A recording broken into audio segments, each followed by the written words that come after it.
of negative media coverage of Ben Carson in the last 10 days. And part of this is driven not by the earlier questions about his life story, which I thought he handled pretty well. And it turned out that the news organizations that had thought they had found major discrepancies in things that he had said or written about his life didn't quite have the goods. And Carson pushed back on that, I thought, very effectively. But since the Paris attacks and then the bombing or the hostage takeover in Mali, I mean, the major focus of this campaign for now has shifted to terrorism and ISIS and what kind of military response the United States might make. And in that process, there have been criticisms of Dr. Carson about how much foreign policy knowledge does he actually have, what would he do, would he be aggressive enough. One of his own informal foreign policy advisors, Dewey Claridge, seemed to question his state of knowledge on the record in an interview with the New York Times, having been referred to Claridge by a top advisor to Ben Carson. So that prompted a tweet that I found intriguing, and the tweet came from Ted Frank, who says, "Why didn't you say the high negative rating for @RealBen Carson last week was due to a, quote, high-tech lynching by CNN and Politico?" Well, funny you should say that, because first of all, obviously that's your opinion that it's a high-tech lynching. But I did ask Dr. Carson when I interviewed him in Milwaukee around the time of the Fox Business debate, I said that some conservative commentators, sir, have said that you've been subject to a journalistic lynching. High-tech lynching is a phrase famously associated with Clarence Thomas when he was being attacked during his confirmation hearings as a Supreme Court justice. So was this a journalistic lynching? And I asked Dr. Carson the question twice, because in both instances he said, I hope not. I don't think race has anything to do with it, or I hope that race doesn't have anything to do with it. Because when you use the term lynching, obviously a very loaded term from our shameful past in terms of abuse toward African Americans, at least when lynching was something that was done by vigilantes, without due process, without a trial and a conviction. When you hurl that term, even metaphorically, you're saying that racial animus was motivated here. Now, in the case of CNN and Politico and the Wall Street Journal, which also raised questions about Dr. Carson's past, I've said that I thought that the reporting was inadequate to make the charges that were either explicitly made or implied. Then in the case of Politico, there was an inflammatory headline about whether he did or did not receive a scholarship offer from West Point, which said it was a fabrication, and I thought that was too strong. That's why Politico took that back. But on this question of a lynching, I'm not going to say it's a lynching. That's an opinion that I'm not going to offer, because I don't have any evidence, that the news organizations that have questioned Dr. Carson's foreign policy experience are motivated by animus toward him, and I certainly don't have any evidence that it was racial animus. More importantly, I asked Dr. Carson about it. He gave his answer, and I think it's more important to hear from the candidate on that. When the media go too far, I'm going to call them on it, but I'm going to be very careful about using such inflammatory terms.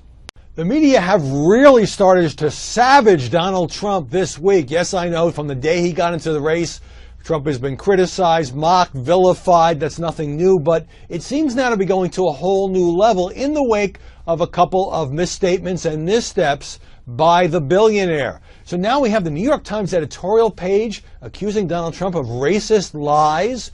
We have the Daily Beast executive editor, as I mentioned yesterday, saying Trump is such a racist and such a neo-fascist that all good Americans should boycott his businesses.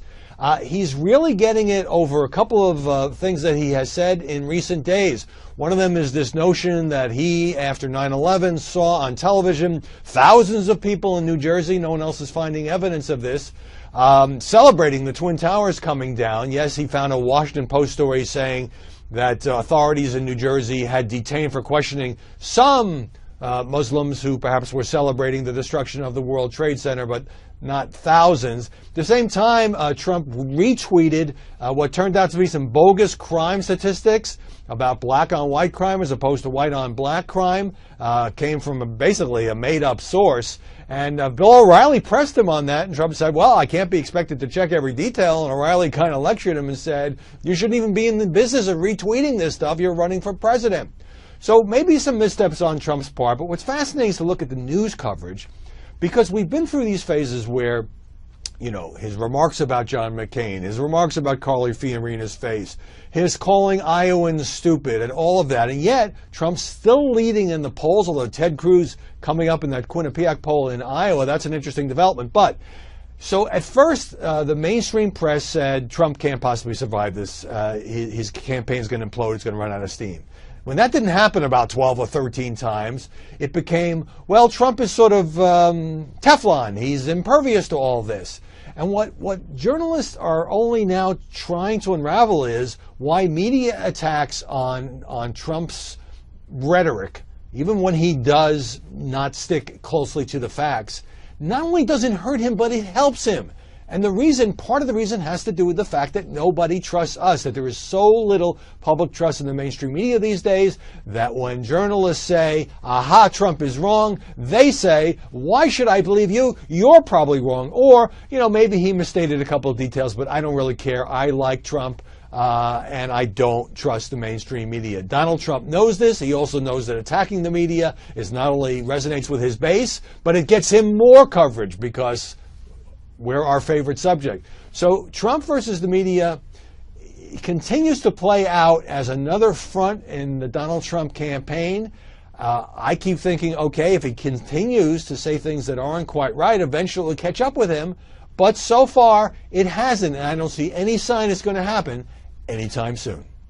Well, we're starting to get some feedback from our new feature, Media Microscope, which we do with research from the new analytics company. We put up graphics, and I pretend I have a magic wall, and I show you what the percentages are of how the Republican presidential candidates are being covered, how much coverage they get in any given week or after a big event. Donald Trump, so far, as long as we've been doing this, has been getting a lot more coverage than anyone else. And then we look at the tone of the coverage, again, based on the research from our friends at the new analytics company, and whether or not it is positive, what percentage is positive, what percentage is negative. So far, a majority of these candidates have mostly gotten negative coverage, sometimes 60%, sometimes in the case of Ben Carson last week, as much as 85% negative. And we try to analyze why that is, whether it increased after terror, for example, became a front burner issue in the campaign, or whether or not it has to do with any particular controversies that the candidates themselves were involved in, or they're speaking out. And maybe that's helping their candidacy as they go on the attack against either other Republicans or President Obama or Hillary Clinton. So I got an email from Jack P., who writes the following. On today's show, you showed the favorable, unfavorable ratings based on mentions the media gave the GOP candidates in the past few days regarding immigrants and refugees. Actually, wasn't just limited to immigrants and refugees. I would like to have seen the same data for the Democrats in the same discussion block. After all, y'all at Fox are fair and balanced. He put quotation marks around that. I think he might have been being a little sarcastic. Well, right now, the new analytics company is a startup firm that is just focusing on the Republicans because that's where the most exciting race is. That's where you have all these candidates running. And let's face it, on the Democratic side, we're down to Hillary Clinton, Bernie Sanders, and Martin O'Malley, former governor of Maryland. I would like to be able to show this data from the Democrats as well. If and when that becomes available, we would certainly share that with you. It would certainly be interesting to track Hillary Clinton's coverage, positive, negative, the amount of coverage she is getting, even though most of the action, understandably, is on the horse race on the Republican side. So we weren't withholding this. This is the data we have to work with. We will find other ways, if we can't get this data, of following the way that Hillary Clinton is covered, even if she's going to be a bit overshadowed as the Republicans slug it out for the nomination. I don't think there's any question now that anybody has that, barring a bus accident or something even more dramatic in terms of the email investigation, Hillary Clinton is going to be the Democratic nominee. Still, she gets a lot of coverage, and we will try to scrutinize.